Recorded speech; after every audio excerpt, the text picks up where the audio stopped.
What's going on, everybody? Welcome to another episode of the Mind Your Marketing podcast.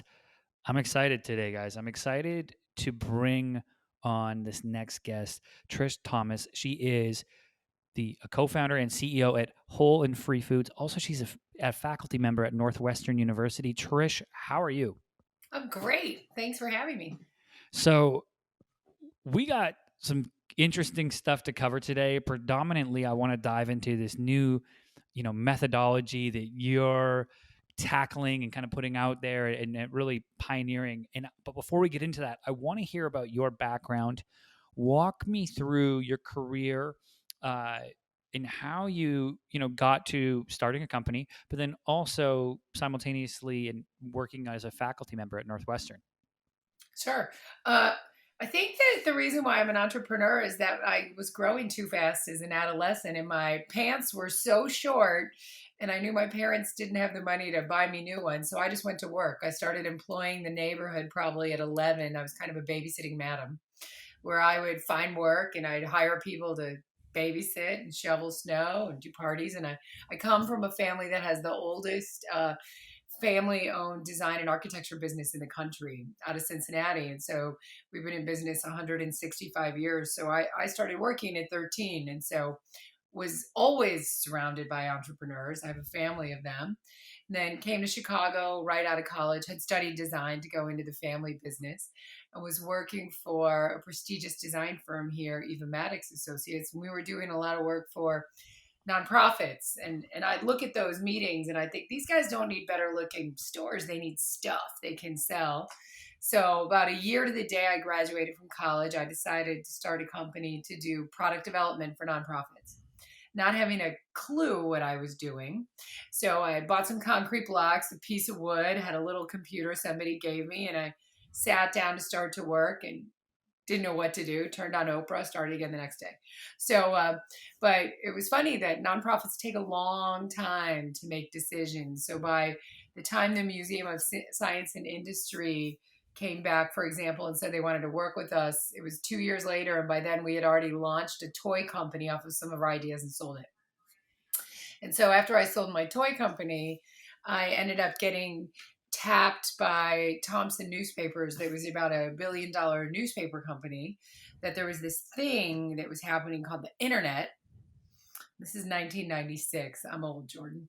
And and they wanted to build a kids platform. So we did. So we ended up building Freezonecom, which was the first safe online site for kids on the internet. So it was 100% fully monitored. By 1998, we were making money hand over fist, and it was a slightly challenging time because I was the only person running a profitable internet company that couldn't go public during then because we were owned by a newspaper company. Um, from there, took a couple years off. I finally left. I gave up and getting it out. And then from there, took a year or so off and went and traveled around the world. That was a blast. 127 cities in 27 countries, and after 9/11, that was sort of the end of that. So came back and met with the people I worked with for years and said, what do you guys want to do? And they said they wanted to do entertainment or cool stuff, I believe was what Rick Carton said. And I said, well, what does that mean? He said, cool stuff, right? Entertainment. I said, well, I don't know what that means, but let me go figure it out, and we'll start with kids. So we did. So we created Star Farm Productions that developed original intellectual property that we then licensed into books, television, video games. So our Edgar and Ellen series was in 65 languages in over 100 countries. And Simon & Schuster produced the books or published the books, Penguin. We were on a roll. And then right before the debt markets crashed, we were about to take $12 million in venture capital for about a third of the company. And the night before we were going to close, they said, Trish, I believe they patted me on the arm and they said, Trish, you'll be fine. Your investors are going to take a hit. And I said, what do you mean? And they said, we're going to change the deal. And I said, excuse me, I'm going to the bathroom. So went to the bathroom, called our lead investor, said, what do I do? She said, walk. So we did. Took a while to untangle from that. And by then, the debt markets had started to tank, and I was visibly pregnant, and I could no longer raise equity. So we ended up taking senior debt, which proved a very bad decision later on because it got called. But you asked me how I ended up teaching.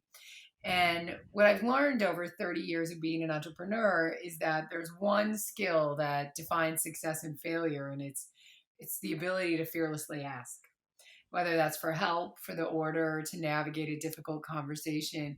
And during that time, there was one phone call I didn't make. I didn't call Nickelodeon and say, hey, what happens if we're late delivering our TV show, which was about $1 million a month in a burn rate? So I was running around trying to raise money, and I now know that because I asked the woman who was head of programming, who's at a different network now. She was here about a year ago, and I said, "Hey, what would have happened if I was late?" She said, "Nothing. I always wondered why you didn't ask." And I was like, "Oh my god!" Because during that time, a lot of the mistakes that I made were not moving fast enough to make tough decisions, firing people, decreasing the burn rate, and asking for help, right? I thought I had to have all the answers. I thought I was the CEO. Everybody was counting on me, and I took all the burden on myself versus knowing that it was okay to reach out. And I would say, having gone through that experience was what really led to me teaching, because I realized there was this set of skills that nobody teaches us, that is, the ability to fearlessly ask, navigate a difficult conversation, build stakeholder networks of support, manage through adversity, and reframe failure in real time as usable data. And what I learned while launching my current company during a pandemic was that those skills really work. So we're still here a year later, even though we launched Whole and Free on March 1st and then shut it down on March 11th of 2020. And then we got back up and going on May 1st. Wow, I love it. So much there that I think the listeners are going to benefit from hearing, and I love it. And I love this idea of fearlessly asking, and whether that's, like you said, asking for help or asking for the order. I think we get in our own heads so much. And then the typical CEO thing that we all do is like, oh, I'll just take more on. I'll just take more on. I can handle it. We have like, I'm some warrior person. I'll just do it. And it's like, oh no, people will help you, and people will extend deadlines. And I think that's so important just to sink in for listeners. Like, it's okay. Ask.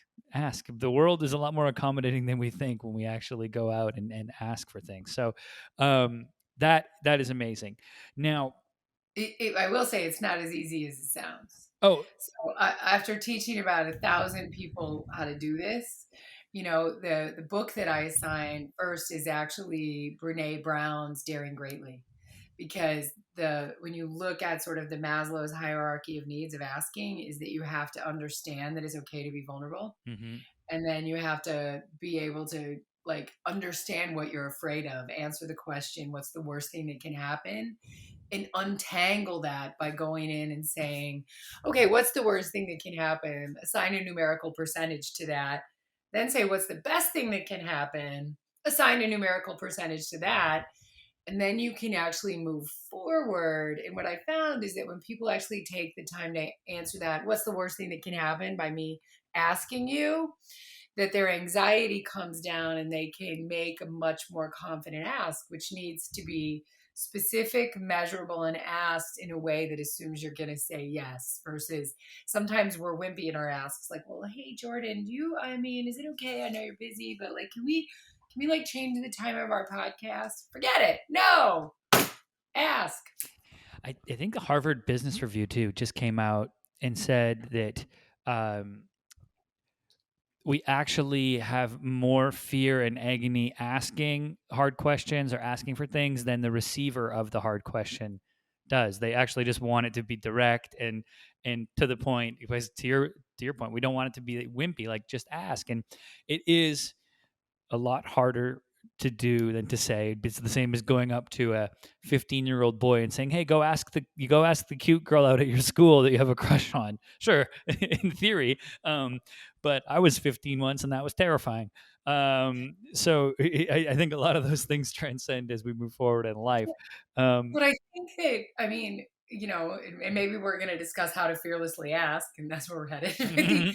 But But when you think about that, right, when somebody else asks us for help, it's a gift. It means that they value us enough to seek our counsel, to seek our wisdom, or to seek our time.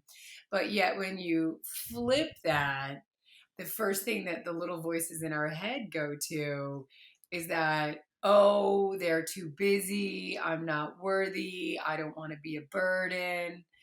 And there, it doesn't make any sense, right? So when we're giving, when we're the recipient of the ask, it makes us feel good and important, but yet we automatically think that the other people receiving our asks are having a completely different and negative experience based on nothing except that the stories we tell ourselves in our heads.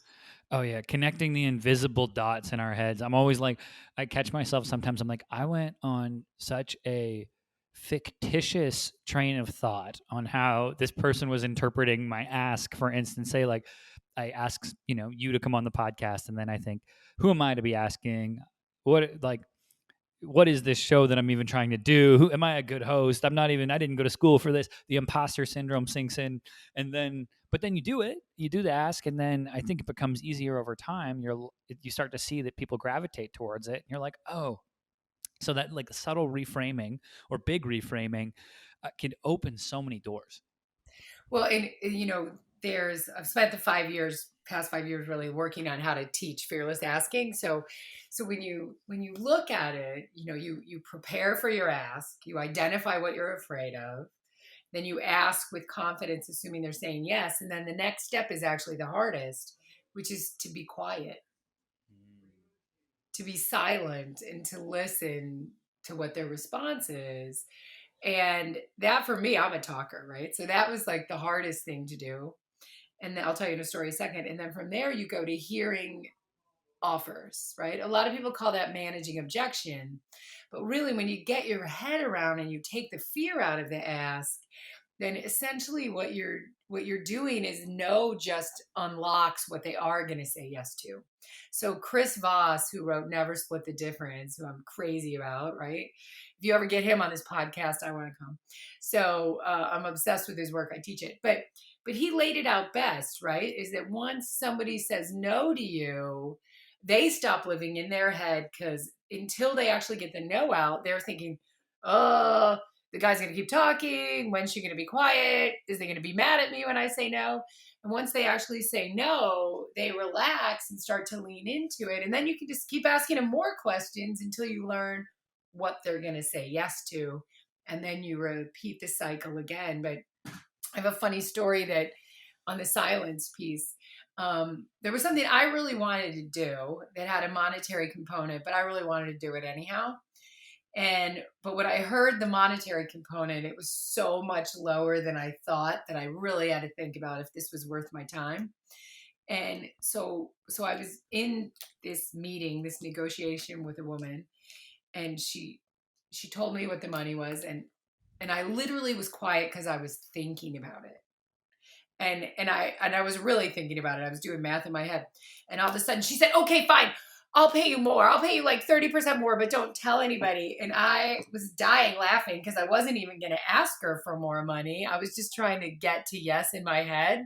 But the silence made her so uncomfortable that she just gave me a different offer out of the gate. So there's real power in silence. It's crazy. If you and anyone who hasn't heard of Chris Voss, definitely go check out his book, Never Splitting the Difference. But it's very true that don't negotiate with yourself when you do put the ask out, right? Like I would do that when we first started the agency. I'd offer a price and then say, but if that, we also are open to whatever price reduction. And I was like, I'm already establishing that we're less valuable, or I'm willing to do more than the initial price offering. Like this is crazy. And then you get experience, you read some books and learn from people like, Chris, and hopefully people listening to this are learning and saying, oh, okay, I need to ask, and then I need to be silent, let that answer come in, whatever it is, let me gather more information, and then I can ask another question. Well, I think that Chris Voss also gets credit for a really valuable tactic, which is the accusation audit. So if you're finding, like when I find, if you're having a lot of anxiety about an ask and what a person's going to be thinking about you, if you take the time to articulate it always on paper and think of what's the worst thing that they could, what's the worst thing they're thinking, right? And then you say that up front. So I'm thinking, Jordan's gonna think I'm this like crazy ass chick who's all over the place, which I kind of am, by the way, right now, and that I won't have anything valuable to say, and that I'm probably gonna sound terrible on tape. Then I would start the conversation with you by saying, Jordan, I know you're going to think I'm this crazy ass woman doing way too many things. I'm going to sound terrible on tape, and you're going to think that interviewing me was an entire waste of time. And then if I pause there, what do I do for you? What do I just give you? Exactly. The opportunity to actually go and squash those fears for you to say, "Oh no, it's going to be fine. Don't worry. We'll be great." Right? And it also gives Or me to the say, information. you know what, you're right. Like, I do think you're crazy, and I'm a little bit worried you're going to do jumping jacks in the middle of the interview or something. And or like people can say, I'm just nervous about our time, right? Because I agreed to 7 minutes, but we only have six. And so I think that those tactics around asking are all like teachable and learnable skills. So like my students, both at Northwestern, and I also taught this at Lake Forest College, they have to do 100 asks in 10 weeks. But by the end of it, they're over it. They can ask anybody for anything. I love it. I absolutely love it. I do want to move on to the methodology in which you have coming out called this idea of product market stick. So I want to pass it to you to explain the framework, the way to think about it, and how it's an evolution. I guess not different from product market fit, but that next evolution. So open the door here for you to just kind of explain what's coming down. What you mean by it, and then we can dig a little deeper into practical uses. Sure. Well, I became an academic about 5 years ago, and I think I had imposter syndrome, even though I'd been an entrepreneur for about 25 years. So I went and read probably about 40 books to study it in academic paper, because here I was an entrepreneur, but I had imposter syndrome teaching, right? So when you look at the like sort of proven structures of how you build companies, there's two buckets. There's Steve Blank's the customer development model that starts with customer discovery, customer validation, um, customer development or customer creation, and then company building, right? And that is sort of mirrors the step that is a sort of dubbed value proposition design, which is founder market fit, product solution fit, product market fit, and then business model fit. And when I looked at those two things together, they had a lot in common. You always start with listening to your customer first. How do you identify a problem we're solving, right? And my definition for that is that entrepreneurs identify problems worth solving and mobilize the people, resources, and networks to solve them, period. So when you have to look at like, what do you study when you study entrepreneurship? It's really the art of mobilizing people, resources, and networks. Business school does not teach you that, but that is what entrepreneurs do. And once you've moved past that and you can really articulate value proposition design, and I love the Blue Ocean work the most in doing that because they give you a framework for doing that. Then you get to product market fit. Do you have a problem worth solving and do you have a solution that solves it? You can get to product market fit, but you still may not win. And what I mean by that is that there can be lots of people out there that are solving the same problem that also have product market fit. But if you don't get to the next stage where you have create enough value for your customer that is exponentially larger than the competition or unique, you've defined a different white space, or you don't have 100% of their trust because the decisions you make along the way don't add up, and you haven't garnered your love, you're never going to get to loyalty, right? And how you beat the other guy with product market fit is really creating your own blue market and creating love and loyalty around that. So I'll give you an example. So my company that I co-founded with Nicole Wilson, my co-founder, who I love, if we would have started in 2017, so we make, market, and sell delicious food that happens to be free from the top 14 allergens in corn. But the problem that we're solving is the number one pain point for the 60% of America that has a special diet. And that could be the 30% of the US that has medically mandated diets from food allergies, autoimmune disease, that kind of thing, or dietary preferences, whether that's vegan, flexitarian, kosher, paleo, keto. That when you merge all those diets together, there's 15 ingredients that they all have in common. They usually eliminate the top 14 allergens and corn and sugar. So when you look at most of the free from food out there, people that don't have a special diet won't eat it because it doesn't taste good. I've eaten more bad food than anybody I could think of. And so what that causes is the people, like, we have a lot of people in our family that have celiac disease. That means they always have to eat something separate than everybody else. And it creates all these social and emotional issues that no one talks about. It goes back to the same shame issue we're talking about with vulnerability, right?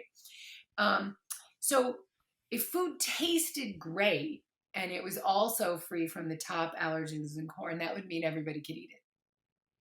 So what we set out to do wasn't to create another food company. We set out to give everybody a seat at the table, both literally and figuratively. And by literally, that means making great tasting food free of the top 14 allergens in corn, as well as doing so in a way that has the highest amount of integrity. And it took us years to do it because we chose that path. And what I mean is that we ended up having to build our own facilities that were free from allergens in corn because we thought it was very disingenuous to try to create something that made it safe for everyone to eat. And all of a sudden you're someone that can't eat nuts and you flip the package over and it says made in a facility that also processes nuts and corn and dairy. So the reason why we put the ingredients on the front is we have data that people that have food allergies spend a year of their life reading labels. Wow. Right? And we want them to be able to walk into a store, see our brand, and say, I can eat that. And not only can I eat that, everybody in my family will eat that. So that was one of the things that we did to garner trust, right? And then when we looked at our mission to give everybody a seat at the table, figuratively, what that means is that 70% of our company are people of color. My teammates are majority people of color. When we went out to raise external capital, we worked twice as hard to make sure we had investors of color. 44% of our outside capital has come from investors of color and 22% from women. And 50% of our total investors are women. And we worked really hard to do that because when you look at how wealth is created in the United States, the reason why women don't necessarily amass as much wealth as men historically is because they don't invest. Well, they don't invest because they don't have social networks that invest. So they're hearing about deals and they don't have access to deal flow. So on top of what we're doing, we're looking at how do we educate them. When we look at what we're doing with our employees, we have employees that have come out of the system that can't get jobs, that have struggled to get out of gangs. And so we don't just hire them. When they got their stimulus checks from COVID, we did financial education with them and taught them how to do a budget. Right? So it's really about lifting all boats. We're about to open a little restaurant that we couldn't get done because of COVID here in Evanston. And thank you to the SBA for the restaurant revitalization grant. And instead of just featuring our stuff, we're going to feature other local entrepreneurs' products that meet our criteria. We're going to focus on lifting all boats, right? So when people put a mission out there, you have to look at how do you operationalize it, up, down, sideways, because that's how you build trust, is when you become bulletproof with your intentionality and your words. So like our purpose, we're a family based company that is here to bring people together over a shared love of delicious food. So when we make decisions, we go back to those things, our mission and our purpose. Are we promoting sharing? Are we giving everybody a seat at the table? And when you really live your mission and purpose, you can garner love. And, 2 years ago, this was a hypothesis, and today I will tell you it's in the numbers. 60% of our repeat customers have, for almost a year now, buy 3 times or more. On Amazon, even though our numbers are low, where our competitive brands are doing 30% repeat customers, we're doing 35%. At Whole Foods, where we had a target of selling 5.5 turns per week on each SKU. That was their average. We were going for 7. Last month we were at 9.5. Now we're at 10.5. We have a couple stores that are at 25. We have one that's at 32. So when you're focused on product market stick, it's a different thing. You're really focused on integrity, value, and trust, right? Because when you have those things, you can deliver love. And when you get to love, you can usually get to loyalty. It's that like commitment to a mission in a non-exclusionary fashion, right? Which I think is so important. Like you're saying, you're bringing in other companies that meet the criteria. It's just a testament to the mission. Anyone with a phone can download the Nike Run app. You can use their app while using Adidas. They're just trying to promote running. And I love this with you all in the food, because I think it's like one of the most like primitive things that we did was sitting around a fire sharing food, and it was those first moments of connection, and then finding a way that one person around that fire is not excluded by having to eat something different, and then building out this whole, they feel different, they feel like they're not part of the group, and there's like all of those subtle things that happen in the subconscious, where now it's just everyone around the proverbial fire is getting along, sharing a meal, enjoying those moments together. And the food, they can just enjoy it. They don't have to think about, is this going to make me sick? Does this have a nut allergy? Does it have nuts in it, etc. I think not only in like highlighting that ability, but then empowering people to have those moments around their table is just so important. And to you said, when you can do that, then you facilitate a brand that's based on a mission that people start to love, trust, and then will go and defend and become ambassadors for you. So it becomes sticky with them, but then they're out there telling their friends, like, you got to shop here. You got to go. You got to get some of this. This is this is great. Your next barbecue, get this. So I love it. Trish, before I let you go, can you let people know where they can connect with you online? Also, where they can find your food? Is it Whole and Free Foods? Is it yeah? It's our website is everybodyeating.com. Amazing. On Instagram, it's everybody_eating. And you can find me on LinkedIn at Patricia Thomas.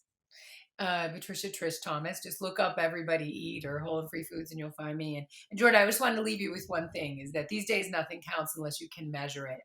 And so when I think about product market stick, I always look at what's the behavioral change, the how you'll made it when, right? And so for me, it's when I walk into a Super Bowl party and I can eat. Mm-hmm. And because the sharing of food, like you said, is the one thing that is the same in every single culture in the world. And when we can't all sit around the table and share the same food, that dynamic of family and communal bonding is blown apart. Right. And so this year, especially as we're coming back together for the first time to share food with the people we love, success to me is the more people that think about, can everybody eat, the more we'll know we're making a difference. Amazing. And I will leave it there. Thank you, everyone, for tuning in today. As always, I'm your host, Jordan Shelton, and I'll catch you next episode.